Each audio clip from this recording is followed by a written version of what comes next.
તમારું બાળક તમારા શબ્દો નહીં, તમારી દરરોજની આદતને કોપી કરે છે.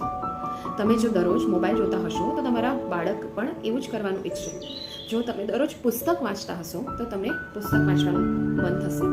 તમે એવો સારો સાત્વિક ખોરાક ખાતા હશો તો બાળકને પણ એવું જ ખાવાનું મન થશે. બાળક બોલેલી વાતો કરતાં એણે જોયેલી અથવા તો અનુભવેલી વાતોને એ વધુ યાદ રાખે છે. એટલા માટે children C and children do. જો તમે સાચે જ બાળક પાસે કોઈ ક્રિયા કરાવવા માંગતા હોય તો પહેલાં તમારે પોતે તમારી એ આદત બનાવવી પડશે. એના માટે એક રોલ મોડલ બનવું પડશે. ત્યારે જ તમે એ આદતને એની પાસે અનુસરાવી શકશો.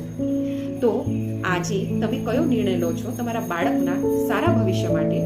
રોલ મોડલ મને કમેન્ટ કરો અને નિર્ણય લો કે આજથી તમે એક નિયમ તમારા બાળક માટે બદલશો. Thank you.